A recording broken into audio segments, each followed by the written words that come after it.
akkuma beekamu kaa waa'uma uumama namaatirraa iyyuu yookaan namti amala foonii afurii fi amala lubbuu sadiirraa uumame jenneeti kan barsiifnu. Amaloota lubbuu keessaa inni jalqabaa yaaduu, dubbachuu fi jiraachuudha. Ilaala, yaaduu, dubbachuu fi jiraachuudha. Namni tokko fooniin boqate yoo jennu maal jechuudha?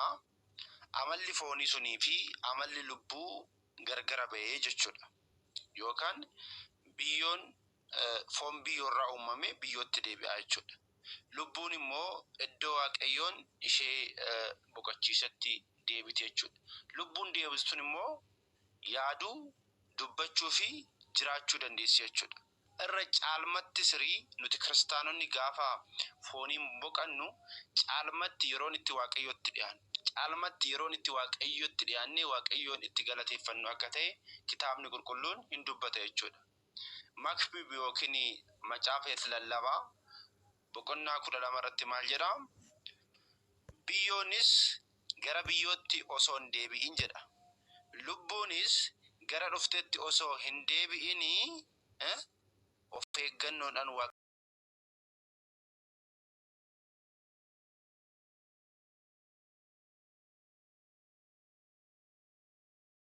addatti baanu akka hin taane kiristaanonni beekuu qabna jechuudha. Kanaafidha uumaan keenya gooftaan keenya Kiristoos maal jedhee? Ani waaqa jiraattotaati malee waaqa du'ootatii miti jedheera. Laala wangeela Maatiyos boqonnaa 22 lakkoofsa 32 irratti ani waaqa jiraattotaati malee waaqa du'ootatii miti jedhe gooftaan keenya Yesuus Kiristoos. Akkuma kitaabni qulqulluun ragaa nuu ba'utti Alaazaar namni jedhamu, namni waaqayyoodhaan jaalatamu, gooftaa keenya Yesuus Kiristoosiidhaan jaalatamu boqatee jedha. Obboleewwan isaa saduqoota fariisota waan ta'aniif warroonni saduqoota ammoo du'aa ka'umsa booda jireenyi hin jiru jedhanii waan amananiif obboleessi isaanii du'utti baay'ee gaddanii baay'ee boo'aa turanii. Gooftaan keenya Yesuus Kiristoos garuu Alaazaar du'ee guyyaa 4 booda dhaqee jedha. Yeroo kanatti Alaazaar du'eerame jedhaniin. Gooftaan keenya Yesuus Kiristoos garuu Alaazaari hin duune jedheen. Isaan garuu waan kana hin amanneef iddoo awwaalasaa akka geessaniif gooftaan keenya Yesuus Kiristoos isaan gaafate. Isaan garuu amma tortoree jira, amma ni dhajaa, gooftaa keenya achi hin deemin jechaa turanii. Yesuus Kiristoos garuu achi erga dhaqeen boodatti waan tokko dubbate. Alaazaar ka'i kan jedhu jechuudha.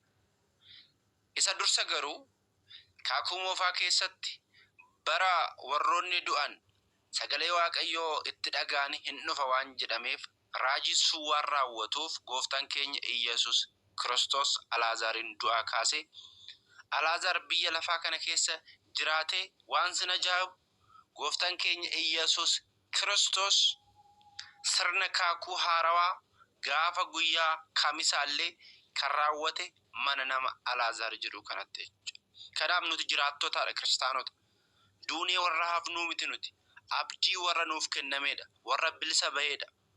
Gooftaan keenya Yesuus Kiristoos isa kanaaf wangeela Yohaannis boqonnaa 14 isa jalqabaatirraa yoo kaafne lakkoofsa jalqabaatirraa maal jedha? Anattis amanaa, abbaa kootittis amanaa, mana abbaa koo keessa iddoon jireenyaa bal'aatu jira jedha. Nuti kiristaanonni biyya lafaa kanarratti foonii yoo jiraannu ishii mootummaa bara baraasan osoo addunyaan tun hin uumamin ishee san dhaaluudhaaf deemna jechuudha.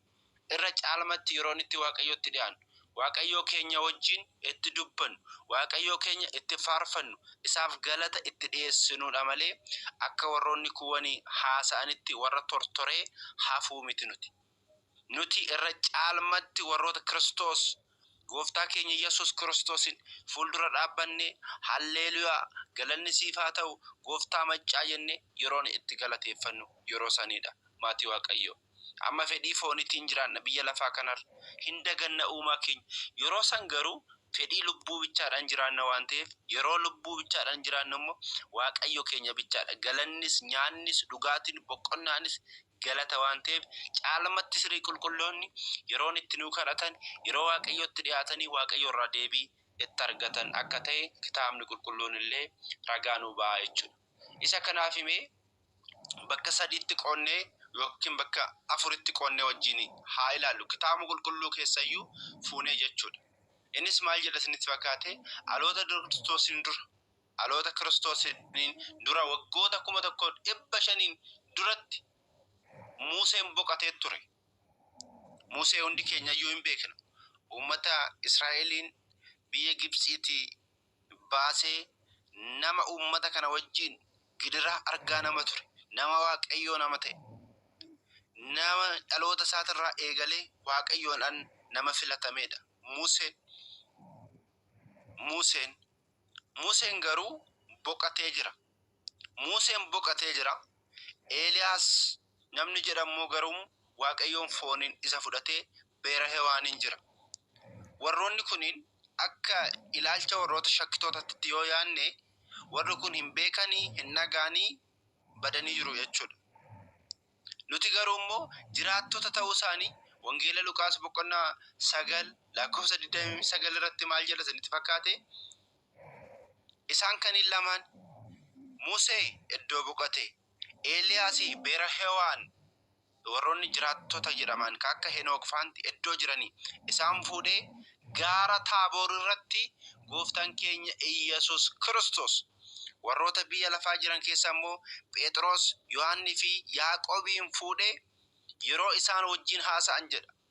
Kitaabni qulqulluun kadhannaa yommuu geessu gooftaan keenya Iyyesuus Kiristoos bifni fuula isaanii jijjiirame uffanni isaas adii ta'e akka bakakkaattis ni ife. Namoonni lama dhufanii isa wajjin haasa'aa turanii isaanis jedha Musee fi Eeliyaas turanii jedha. Kabajaan mul'atanii waan Yerusaalem keessa uumamuuf jedhu waa'ee ba'uu isaas haasa'aa turanii jedha. Laala kiristaanota wanta Yerusaalem keessatti ta'aa jiru hin beeku edha. Irra caalmatti sirii beekanii jiru jechuudha.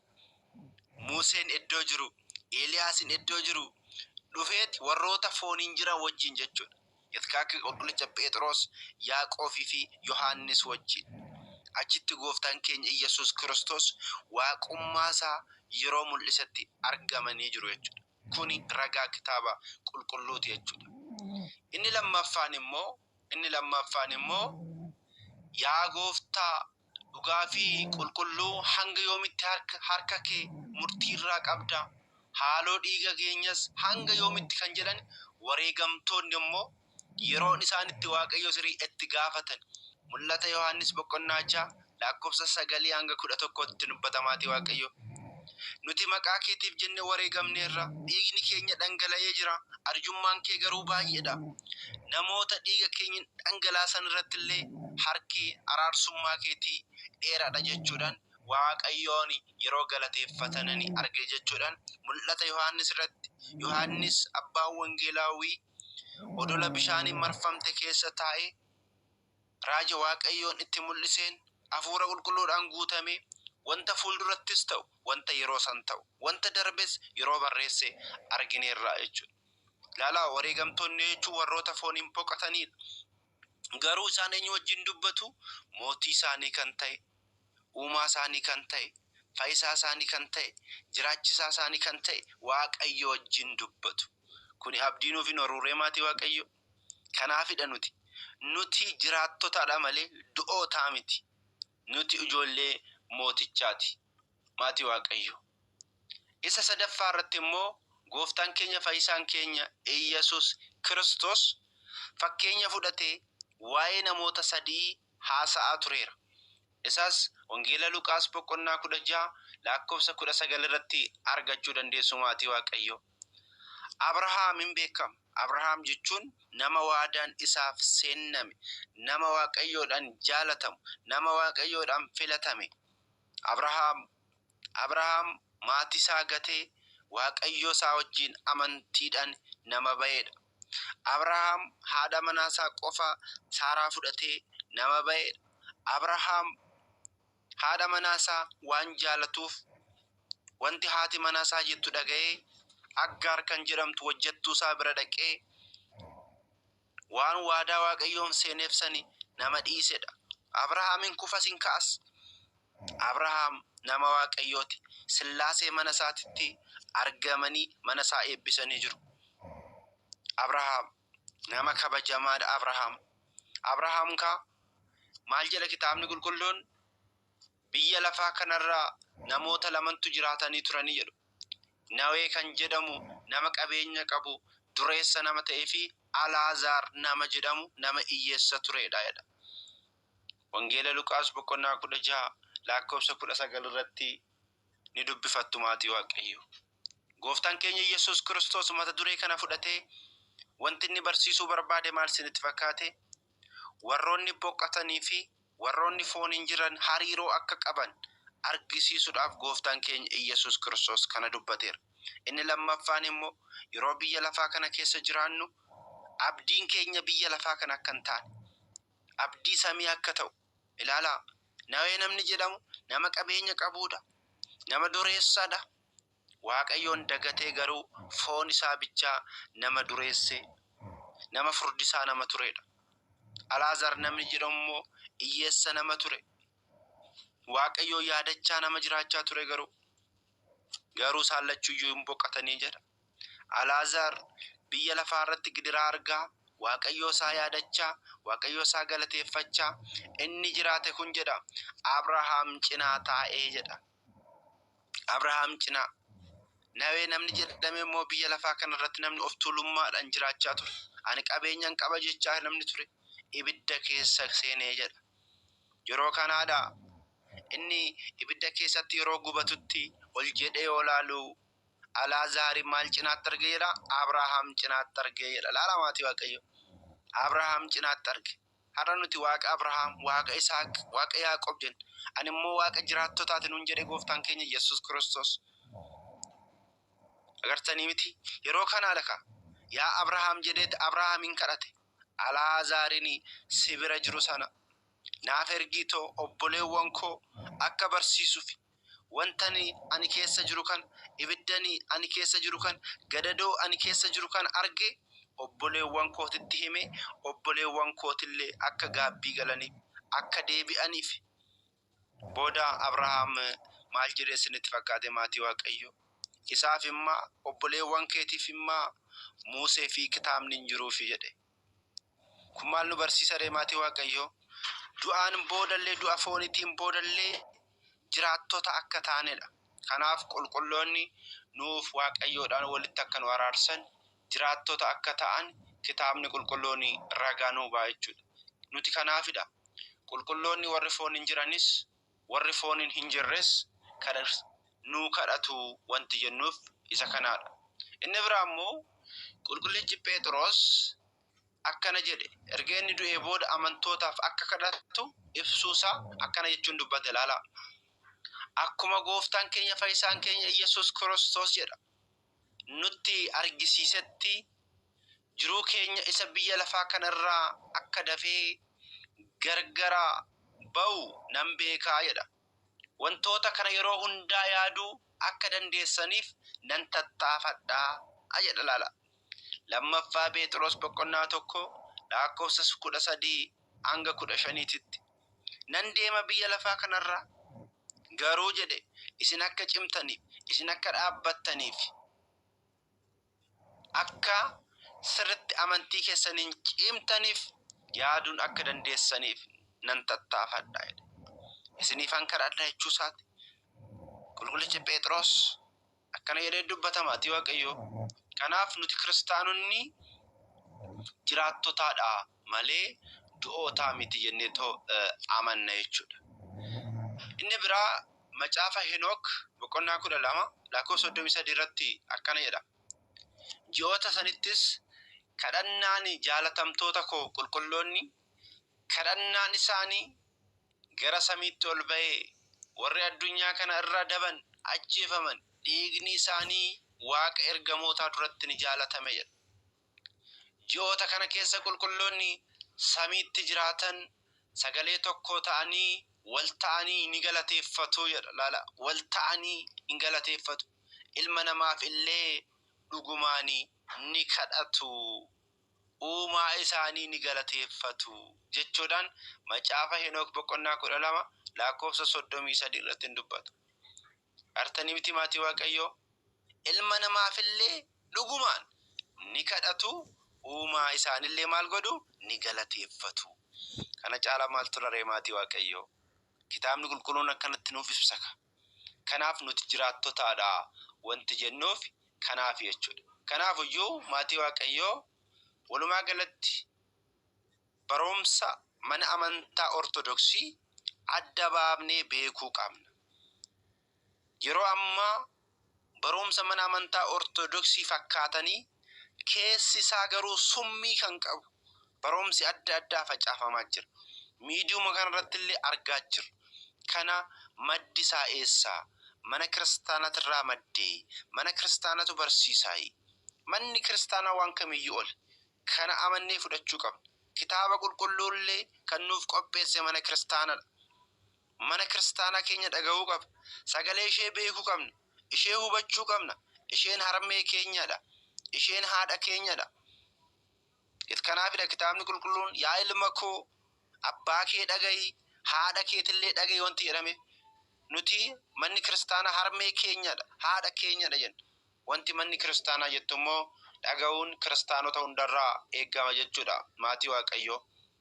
Erga kana jenneen boodatti araarsummaa dubroo Maariyaamitti ni amanna. Eeyyen ni amanna. Dubroon Maariyaam haadha gooftatii, haadha mootichaati. Ilma isheetiin walitti nu araarsitii jennee hin fudhanna. Garuu wanti hubatamuu qabu akkuma jalqaba isiniif kaase barumsa yaala dingil Maariyaam amalaajinnat alam atdinim warroonni jedhani dogongortoota akka ta'ani jala sarartanii beekuu qabdu. Manni kiristaanaa akkas jettee hin barsiifne. Dhugaadha. Araarsummaa dubroo Maariyaamititti ni amanna. Araarsummaa haadha keenya dubroo Maariyaamii hin fudhanna. Warroonni akkanaa garuu keessattuu nuti baataawiidha jechuudhaan warroonni miidiyaa irratti haasa'an yeroo niksiifaa yeroon isaanii wantoota garaagaraa raawwatan hin argina maatii waaqayyoo. Kun sirrii miti. Nuti kan dhaga'uu qabnu mana kiristaanatiidha. Namni haarofti tokko dhufe barumsi haarofti hin jiru mana kiristaanaa keenya keessa baazawee. Wanti nama ajaa'ibu manni amantaa ortodoksii barumsa haaraa hin qabdu. Barumsi ishee jalqabuma kan durasan kan duuka bootarraa abboota duuka bootatti darbe. Isaan ala hin jiru. Barsiisaan barbaade barumsuma san qoratee bira ga'ee dubbata malee ofii isaatii barumsa inni maddisiisu hin jiru. Anillee maatii waaqayyoo isinitti kan lallabaa jiru, kan dubbachaa jiru, beekumsa kootiin osoo hin taane beekumsa manni kiristaanaa naaf kennite kitaabolee mana kiristaanaa keessa jiran dubbiseetan isin barsiisaa jira malee beekumsa kootiin akka hin taane jala sarartanii hubachuu qabdu. Har'a namoonni baay'een akka beekumsa isaaniitiin mana kiristaanaa barsiisuu barbaadu. Hin danda'amu wanta akkasii. Hin jiru wanta akkasii. Qulqulloonni akka qulqulluu Qeerloos, Atnaatiyoos, Yohaannis Afaan Warqii isaan barsiisaniidha. Har'allee kan barsiisaa jiru. Duuka bu'oonni kan barsiisan isa san ragaa ba'aa jiru. Akka warroota kaleessa dhufeetii miti nuti maatii waaqayyoo. Kanaaf waan dhugaa ta'een dhugaa jenna, waan soba ta'een immoo soba jenna. Kana immoo kan nu barsiise Kiristoos. Waan dhugaa ta'een dhugaa jedhaa, waan soba ta'een immoo soba jedhaa nuun jedhee jira. Barumsa guyyaa keessa dhufuudhaan oduu ganda keessatiin illee hin fudhatamnu nuti. Dubroo Maariyaam nu'u miti kan filate irra deebi'een dubbadhaan mallee nuti filanne dubroo Maariyaamidha. Kabajaata kan daballuuf ammallee irraallee hir'isuu hin dandeenyu. Isheedhaafillee kabajuu hin dandeenyu maatii waaqayyo. Wanti daballuuf hin jiru dubroo Maariyaam. Kanaaf dubroon Maariyaam haadha gooftaa kan waaqayyoodhaan kan filatamteedha. Garuu araarsummaa isheetitti ni amanna. Araarsummaa isheetiin hin fayyina. Garuu araarsummaa isheetiin ala addunyaan hin fayyitu inni jedhu kuni barumsa mana kiristaanaa amantaa ortodoksii akka hin taane kiristaanonni hubachuu dandeessu. Erga kana ta'e immoo mee kitaaba qulqulluurraa araarsummaa haadha keenya dubroo Maariyaamii akkamitti ilaallama? Eessatti dubbatee jira? isa jedhanillee immoo warri shakkitootaa waan kaasaniif muraasa isaa wajjin haa ilaallu maatii Waaqayyoo. Raajii dubbatamerraa haa kaafnu ka. Keessattuu akkuma kana dura wajjin ilaalaa turre kitaaba kaakuu moofaa keessatti raajiiwwan dubbataman kaakuu haarawaa keessatti deebii argatee jira jennee jira. Baay'ee wajjin ilaallee ture wal bira qabne. Mee amma wajjin kan ilaallu faarfannaa 44 boqonnaa 44 lakkoofsa 9 fi wangeela Luqaas boqonnaa 1 lakkoofsa 36 wal bira qabna maatii Waaqayyo. Maal isiniin jedhee faarfannaa Daawit boqonnaa 44 lakkoofsa 9 fi wangeela Luqaas boqonnaa 1 lakkoofsa 36 wal bira qabne ilaalla. Daawit akkana jedhe dubbate. Uffata warqeen miidhagdee haguugamtee mootittiin mirga kee ni dhaabbatti. Mucaa koo dhaga'i ilaalis. Gurra kees natti qabi. Gosa kees mana abbaa kees irraanfadhu. Mootiin miidhagina kee jaalateera, inni gooftaa keetii jedha. Yeroo wayitii dhiifama wajjin warra paastorii jedhaman kana wajjin mormii wayii eegalle akka tasaa maal naan jedhe isinitti fakkaate? Eenyuudhaaf dubbatame jennaani? Mana qulqullummaatiif dubbatame naan jedhe. Waan kana jechuudha. Mana qulqullummaatiif dubbatame. Laala maal jedha barreeffamichi? Uffata warqee miidhagdee haguugamtee mootittiin mirga kee ni dhaabbatti jedha. Mirga dhaabbatti mootittiin jechuudha. Mootittiin mirga dhaabbachaa jirti. Akkamitti manni qulqullummaatiif akkamitti jedhama? Mana qulqullummaaf keessa dhaabbatti jedhamoo ala dhaabbatti jedhama? Mee kitaaba qulqulluurraa keessa fi ala kan jedhu naa ibsi jennaan deebii dhabee yeroo itti deebi'anidha jechuudha. Nuti garuu kitaabni qulqulluun ragaa akka nuu ba'utti akkana jedha. Uffata warqee miidhagdee inni jedhamu kuni kabajaa kennaa suga dubroo Maariyaam qabdu argisiisuudhaaf. Uffata warqeen akkuma beeknu warqeen qulqulluu akka ta'een beekama.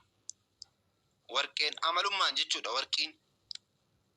Inni biraa immoo wangeela Luqaas irratti maal jedha? Ergamaan Waaqayyoo Gabri'eel maal jedhe?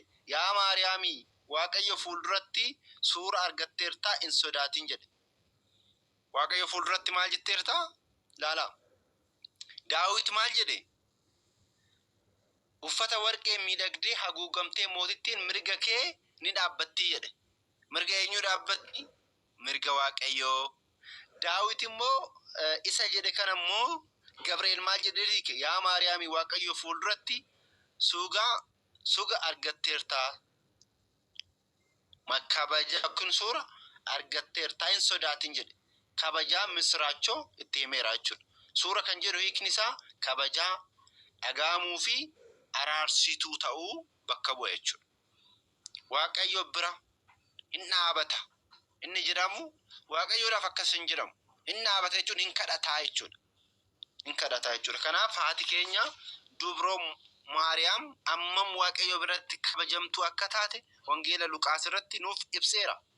Mee dubroo Maariyaamii gadi warroota jiran. Maaliifuu akka Abrahaam, Musee warroota dabranis haa ta'u warrootuma duukaa bu'oota iyyuu osoo laalle dubroo Maariyaamiin walitti hin dhufan. Dubroo Maariyaam Kiristoosini gadaamessa ishee keessattidha. Gadaamessa ishee keessatti. Malakotii yookiin ibidda kan jedhamu sun foon isheerraa foon, lubbuu isheerraa lubbuu fudhate. Laala addaadha dubroo Maariyaam wajjin laalla booda. Isa kanaaf immoo Waaqayyoon seera uumamaa boqonnaa 18 lakkoofsa 23 irratti akkana jedha. Abrahaamidhaan Waaqayyoon seera uumamaa boqonnaa 18 lakkoofsa 3 irratti akkana jedha jalqaba. Waaqayyoon Abrahaamitti yommuu mul'atetti jedha. Fuula kee duratti suura argadheen jira yoon ta'e ana garbicha kee bira hin darbin jedheen. Abrahaam laala. Abrahaam Waaqayyoodhaan akkas jedhe jechuudha. Abrahaam Waaqayyoon Abrahaamitti yeroo mul'atetti fuula kee duratti kabajaa yoon argadhe yoon ta'e ana garbicha kee bira hin darbin jedheen. Akkasuma Waaqayyoon immoo bira hin dabarre. Eenyu bira hin dabarre? Abrahaam bira hin dabarre. Achi keessaa Sodoomiyyuu yoon arge nan dhiisaa jedheen. Dhiifamaa Waaqayyoon Abrahaam an maal jedheen achi keessaa Sodoomayyuu yoon arge namoota Sodoom namoota kabajama yoon arge magaalaa kana hin balleessu jedheen. Akkasuma Waaqayyoon immoo magaalaa san hin balleessine. Egaa kabajamtuu kan taate haati keenya Dubroo Maariyaamin kennaan isheen argatte kabajaan isheen argatte uumama kanaa oliidhaan. Kanaa oli. Kanaaf araarsummaa isheetti ni amanna. Inni biraa immoo Musee fudhachuu dandeessu. Museen Waaqayyoon dheekkamsa isaa uummata Israa'el irratti gaafa taasisu seera lakkoofsaa boqonnaa 14 lakkoofsa 20 irratti ሁለተኛ ሳሙኤል isa lammaffaa boqonnaa 24 lakkoofsa 17 irratti Museen kan kadhate san deebii laatteefira Waaqayyo. Haati keenya Dubroo Maariyaam yoo kadhatte akkamitti deebiin laatamneef ree?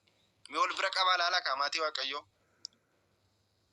Isa bichaa miti kaakuu haarawaa keessatti namichi tokko Qifirnaahomitti jechuudha mucaan jalaa du'ee akka Waaqayyo kadhatte kitaabni qulqulluun wangeela Maatiyos irratti dubbata Waaqayyo mucaan jalaa boqateedha. Waaqayyoon kadhatee Waaqayyo irraa deebii argateera. Haati kabajaa guddaa kan qabu Waaqayyo biratti kan filatamte gooftaan keenya Kiristoos yeroo qaraaniyo irratti jirutti adaraa Yohaannis abbaa wangeelaatti kan kenne irraa dhabdi leemaatii Waaqayyo. Akkamitti kadhattee irraa dhabdi? Kanaaf nuti araarsummaa Dubroo Maariyaamitti ni amannaa ni fudhanna jennaa jechuudha. Kanaaf immoo qulqulloonni akka kadhatan Filiphis boqonnaa 1 lakkoofsa 5 irratti akkana jedha. Qulqullichi Phaawulos kadhata koo keessattis guyyaa duratti jalqabdanii hamma har'aatti hojii wangeela keessanii waan qabaattaniif Waaqayyoon nan galateeffadha. Waaqayyoon maalan godha? Nan galateeffadha. Gartanii kadhata koo keessattis guyyaa duraatti jalqabdanii hamma har'aatti hojii wangeelaa keessa waan qabaattaniif Waaqayyoon nan galateeffadha jedha jechuudha.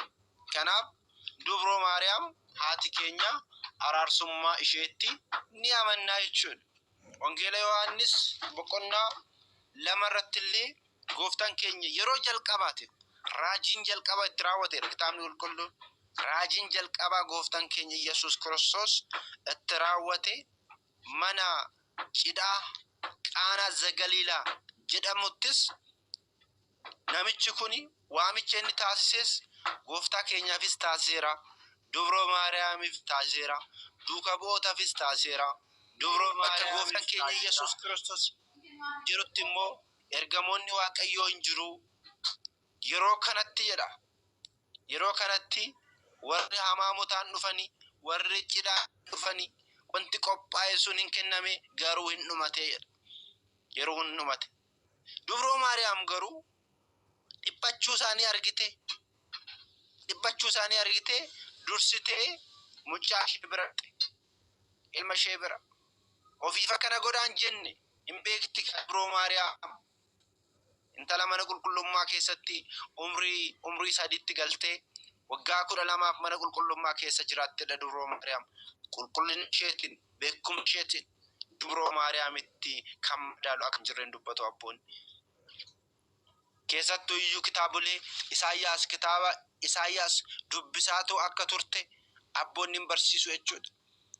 Yeroo kanaadha kaashiin dhattee wayniin qabanii wayniin jalaa dhumateera jettee. Kanaadha bakka hojiin qulqullootaame kanaadha. Araarsummaa jechuun waan biraati miti. Rakkoo keenya fuudhanii nama rakkoo keenya nuu furuu danda'u sanitti himuu jechuudha. namni rakkoo keenya nuu furuu danda'u sun immoo kabajaa qaama hime kanaati jedheeti furmaata nuu laata jechuudha. Kanaaf ilaka gooftaan keenya Iyesuus Kiristoos waan biraan jenneen haadha keenya dubroo Maariyaamitiin haadha koo maalan sirraa qaba anaaf si jidduu lola maaltu jira wanta nagaafatte akkasiif raawwanneef wanti na dhoorgu maaltu jira jedheen gooftaan keenya Yesuus Kiristoos yeroo kanatti dhaka wanta inni jedheessan immoo deebitee dubroo Maariyaam eenyutti himte warra achi keessa hojjetanitti himte. Namni araarsummaan jechuun kanaan qaama furmaata laatutti deemanii hin himu. Qaamni furmaata laatu sun immoo waan jedhu saffidanii eenyutti himu nama rakkate sanitti himu jechuudha. Kana kaa barumsi tawaahidoo kana waan biraatii miti. Laala amma nuti asirratti bishaan sana gara wayiniitti kan jirjiire dubroo Maariyaamiidhaa hin jenne. Hin qabnu barumsa akkasii. Araarsummaa dubroo Maariyaamiitiin garuu gooftaan keenya fayyisaan keenya Iyesuus Kiristoos maal godheera bishaanicha gara wayiniitti jirjiiree jira. Maddi eenyudha inni Kiristoos maddi waa hundaa kennaa qulqullummaa kennaa kabajaa waan hundaa qulqullootaatiif kan kennu qulqulloota kan kabaju ergamootas kan kabaje isa waan ta'eef isa yoo jaalanne immoo eenyu jaalachaa irraa Kiristoos jaalachaa jira jechuudha maatii Waaqayyoo. Kanaaf kiristaanonni waa'ee araarsummaa dubroo Maariyaam sirriitti hubachuun beekuun dirqama keenya ta'a jechuudha. Waa'ee fayyinaa keessatti illee akka wal nu haraan dhoofne of eeggannoo gochuu qabna kiristaanota. Keessattuu barri keessa jiraannu kun bara baay'ee rakkisaa ta'edha. Afaan keenyarraa fuudhanii wantoonni baay'ee dubbatamaa jira. Dogongoruma nu uumnen immoo ergamoonni arrabsamaa jiru, Waaqayyollee immoo arrabsamaa jira. Dogongora nu uumnen jechuudha. Akkasillee taa'uu hin qabu kiristaanota. Kanaaf adda baafnee beekuun kiristaanota hundarraa eegama jechuudha. Akkuma koorsii irratti sirriitti baratanii jirtu, koorsii dubbii fayyinaa keessatti akkuma sirriitti babal'inaan obboleessi keenya barsiisaa Buzunaan isin barsiisee dubbii fayyinaa addatti barsiifnan walitti hin maknu. Dubbiin fayyinaa akka warra kaawwanii walitti hin maknu. Adda baafnee fayyinni kanaadha, araarsummaan immoo isa kanaadha. Fayyisuun hojii ebeluuti, araarsummoo hojii adda baafnee jechuudha. Ortodoksii tawaahidoon ishee kanaadha. Maatii Waaqayyo ortodoksii keessa jiraachuun kabajaadha. Akkuma kana dura isiniin jedha jechuudha. Ortodoksii keessa jiraachuu keessanitti garuu boonuu qabdu. Bakka cubbamtoota taatanillee ortodoksii keessa jiraachuudha. Maalidha guyyaa tokko gaabbii gallee fayyuu dandeenya waan ta'eef jechuudha. Garaa dukkanaatirraa gara ifaatti ba'uu dandeenya waan ta'eef jechuudha. Kanaaf dubrooni Maariyaam wantoota adda ishee taasisume wantoota muraasa isaa wajjin ilaalletti yaada keenya guyyaa irraa hin guduufinaa. Gaafiiwwan immoo isa kaan gooftaan yoo jedhe yeroo biraa handaawutii biraa isiniin qopheessaa jira. Handaawutii saniin wal bira qabnee ilaalla jechuudha. Keessattuu shakkitoonni dubroo Maariyaam irratti wantoonni kaasan waan jiraniif isa san handaawutii fi sagaleedhaan wal bira qabna jechuudha. Har'aafimee giftiin keenya dubroo Maariyaam wantoonni adda taasisan keessaa inni jalqabaa haadha gooftaa ta'uudha. Bakka dubroo Maariyaam adda yoo jennu isheen adda yoo jennu maal jechuu keenyarra haadha gooftaa ta'uudha. Bakka mee biyya lafaa kana keessatti haadha gooftaa kana duras kan ta'e hin jiru, ammas kan ta'u hin jiru, fuuldurattis kan ta'u hin jiru. Kanaafuu addaa mitire Wangeela Luqaas boqonnaa 1 lakkoofsa 43 irratti jechuudha. Dubroo Maariyaam kan deesse Iyesuus Kiristoos gooftaa ta'uusaa kan fudhate Elsaabeet akkanatti haadha gooftaa koo jettee hafuura qulqulluudhaan guutamtee galateeffatteerti. Nullee eenyummaa qabu waan biraan jenneme walaadita amlaaq imma amlaaq yoo jennu waan biraa jechaa jiru nuti. Isuma kana faarfannaan keenyallee kanaan Kanaan madaalla faarfattoota warroota faarfannaa jiranillee jechuudha maatii Waaqayyoo. Inni biraa immoo haadha Waaqaati. Haadha Waaqaati. Wangeela Luqaas boqonnaa 1 lakkoofsa 36 ergamaa Waaqayyoo kan si irraa dhalatu jedha laala. Kan si irraa dhalatu qulqulluu ilma Waaqayyoo jedhama. Ilmi Waaqayyoo Waaqayyoodha jechuudha. Jiraatadha ilmi Waaqayyoo. Kana maatii Waaqayyoo. Kanaaf ergamaan akkas jedhe namni dubroo Maariyaam haadha koo jedhee waamu sodaatu kan ishee irraa dhalate Yesuus Kiristoos uumaa ta'uusaa nama amanuu hin dandeenye qofaadha jechuudhaan abboonni mana kiristaanaa keenya hin kaa'u. Kanaaf Yesuus Kiristoos gooftaadha Waaqadha jedhee namni amanu dubroo Maariyaam haadha Waaqaatti haadha gooftaati jechuu hin sodaatu jechuudha. Haadha fayyisaati. Haadha fayyisaati. Gooftaan keenya fayyisaan keenya Madiyaaniyaalam Amaanu'eel Alfaa Omeegaa buddeena jireenyaa bishaan taliilaa jennee waamna miti Kiristoos. Kiristoosin erga jaalanne immoo haadha isaa akkamitti jibbinare. Kanaaf haadha magaalaa har'a jedha har'a magaalaa Daawititti fayyisaan isiniif dhalatee jira jedha. Fayyisaan Wangeela Luqaas boqonnaa 2 lakkoofsa 11 irratti isinii dhalateera. Inni dhalate kun immoo eenyurraa dhalate? Dubroo Maariyaam irraa dhalate. Kanaaf haadha fayyisaati. Haadha ifaatilleedha. Haadha ifaa.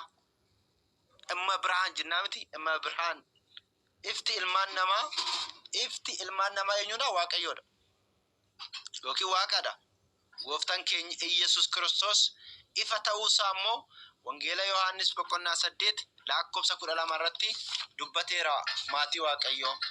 Egaa ka har'aa fi wantoota muraasa kan inni erga wajjin ilaallee hin guduunfina keessattuu iyyuu dubbii fayyinaa yoo jennu dubbii fayyinaa yoo haasofnu wantoota baay'ee adda baafnee beekuu qabnu wantoota baay'eetu jira maatii Waaqayyoo. Akkuma dura isiniin jedhee dubbii koorsii fayyinaa keessatti sirriitti baratanii jirtu hubattanii jirtu illee tayyaadha. Sirriitti barachuu qabdu sasan. Sirriitti barachuu qabdu. Maaliidhaaf isin fakkaate? Ergamoonni fayyisu yoo jennu Waaqayyoon hin fayyisa yoo jennu wal fakkaata jechi kun fayyisuu kan jedhu. Garuu maqaa walaa fakkaatu malee tokkoo miti. Waaqayyoon kan fayyisuu danda'u amalummaa isaatiin. Amalummaa isaatiin. Ilmaan namaa Si'oolii keessaa baasee ilmaan namaa badallee kan fide isuma Waaqayyoodha. Kadhannaan kaakuu moofaa keessatti taasifame. Kadhannaan keenya akka uffata ciccitee ta'e jedhu miti maatii Waaqayyoo. Akkas jedhame Isaayyaas. Nuti kadhannaan nuti taasifnu akka uffata cicciteeti. Waaqayyoo bira ga'uu dadhabeera. Daawitillee kanuma dubbate. Aarsaa dhiyeessanii jiru. Aarsaa hoolaa, aarsaa ra'ee, aarsaa gugee. Wanti hin dhiyaanne hin jiru. Abrahaamillee mucaasaa aarsaa dhiyeessuudhaaf yaalee jira. Hin danda'amne bakka. Ilmaan namaa fayyisuun hin danda'an. Ergamoonni illee fayyisuu hin danda'an. Raajoonni illee fayyisuu hin dandeenye. Kan fayyisuu danda'e eenyudha? Gooftaan keenya Iyesuus Kiristoos yeroon inni waadaa seene sun yeroo ga'etti dubroo Maariyaam irraa foon isheerraa foon, lubbuu isheerraa lubbuu fudhatee dhalatee qaraanioo irra oole. Qaraanioo irratti aarsaa ta'e, aarsaa dhiyeessaa ta'e, aarsaa fudhataa ta'e. Araarsan illee isuma, dhiifama kan laatu illee isuma ta'ee ilmaan namaa bilisa baaseera. Har'a nuti bilisa baaneerra ijoollee Waaqayyooti, ijoollee Kiristoos amannee cuuphamnee jirra jechuudha. Cuuphamnee jirra. Namoonni baay'een bakka fayyitanii jirtu kanaan booda homtuun jiru. Kanaan booda warri jedhan dogongora sunillee.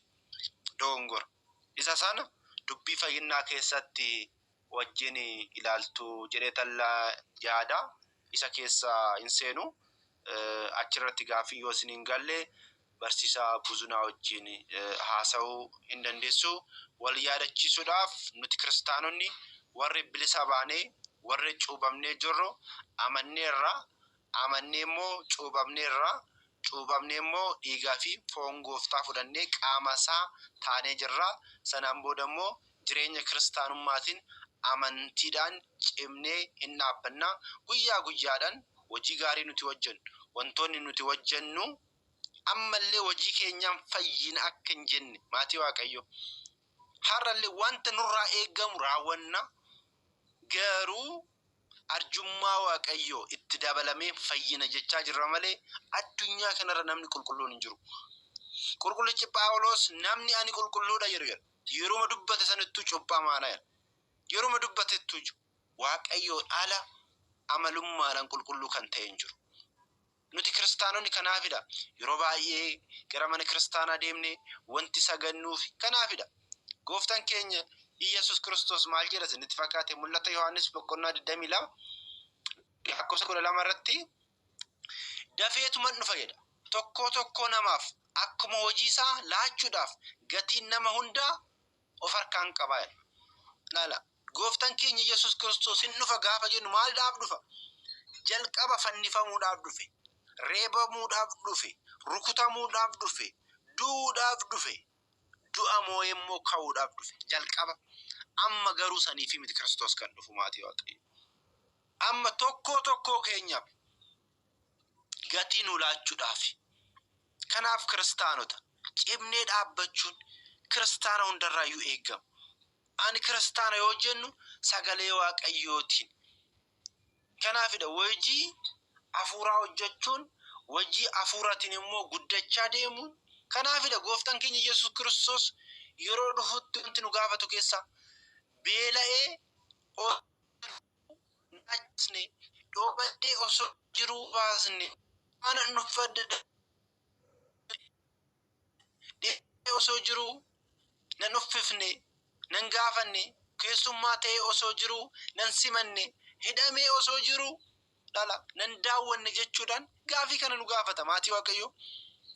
Gaafii kanaafidha kan nuti har'a wanti soomnuufillee wanti sagannuufillee kennaa wanti kennunuufillee wal jaalachuun keenya hundi isaatu gatii qaba Waaqayyo biratti gatii qaba.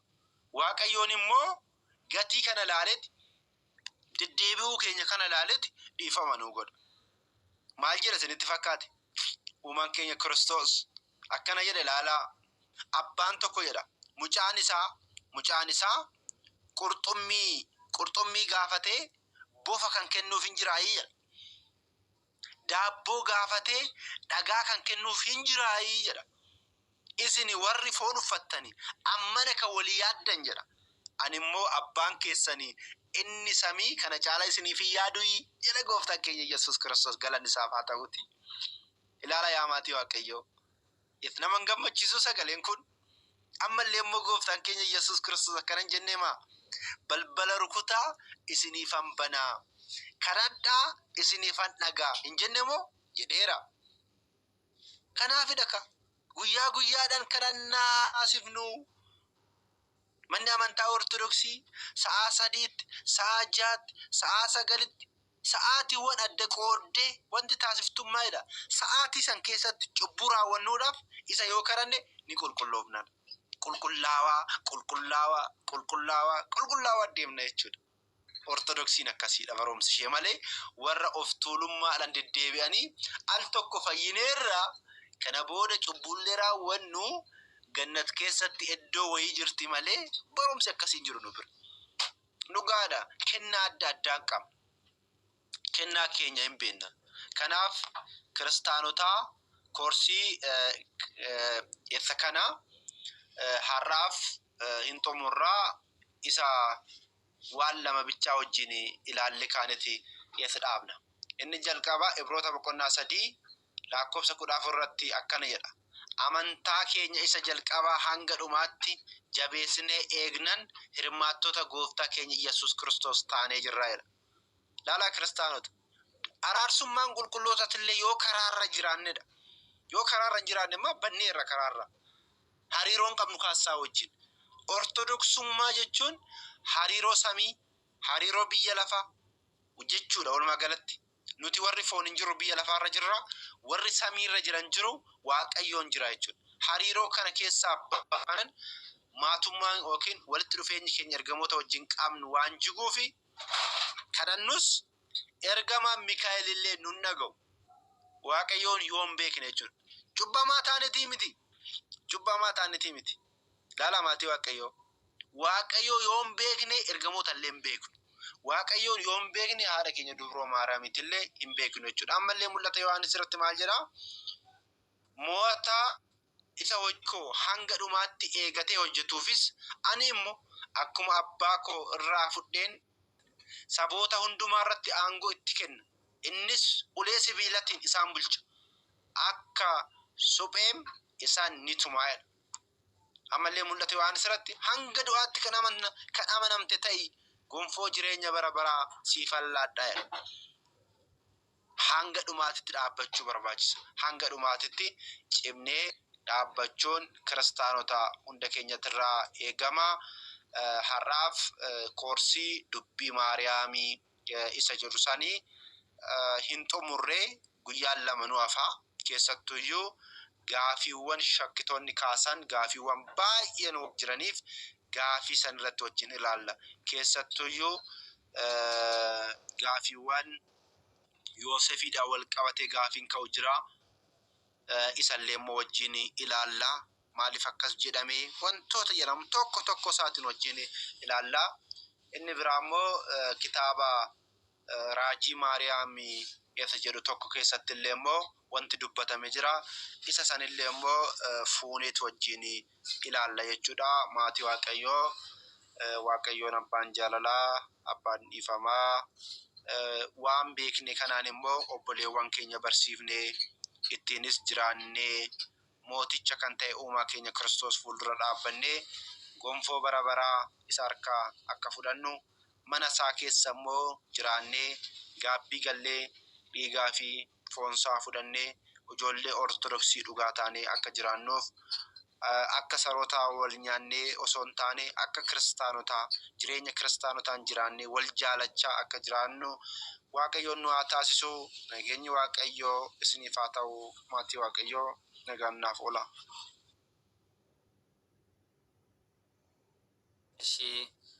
Namni barsiisaa kan keenya irraa buleetoo kan nu gorfate kan nu barsiifate maqaan Waaqayyoo kan galatoomee kan eebbifee nuuf haa ta'u jecha barsiisaa kan keenya dhugumatti Waaqayyoon sagalee jireenyaan sinaa dhageessisu bara tajaajilaa keessan isiniif haa eebbisu.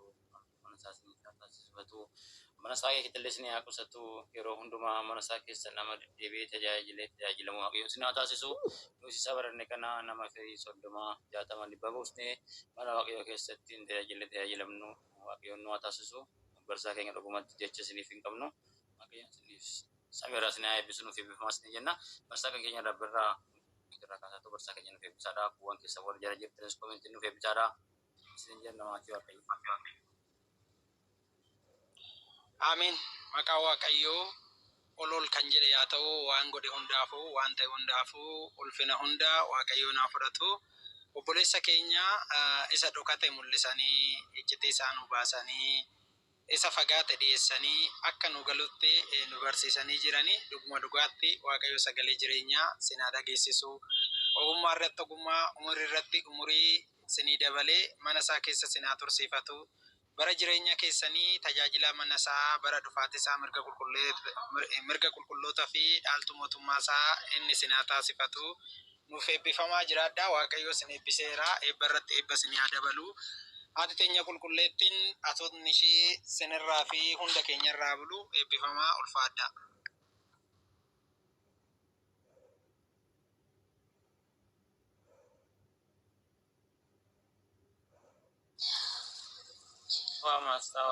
Ameen. Barsiisaa keenya dhugumatti Waaqayyo sagalee jireenyaa sinaa dhageessisu. Bara tajaajila keessanis ni faaderessu eebbifamaadha. Lafarratti lallabaa maqaa isaa samiirratti dhaadhaa mootummaa isaa sinaa taasifatu barsiisaa keenya dhugumatti sinaa eebbisu Waaqayyo isin eebbisuun beeknu. Haati teenya qulqulleetti dubaroo Maariyaam sinaa eebbistu. Abbaan keenya Fayyisaa Addunyaa Romadaan yaalamni sinaa eebbisu. Eebbifamaa jechattiin isin eebbisnu illee hin qabnu barsiisaa keenya dhugumatti jechuudha.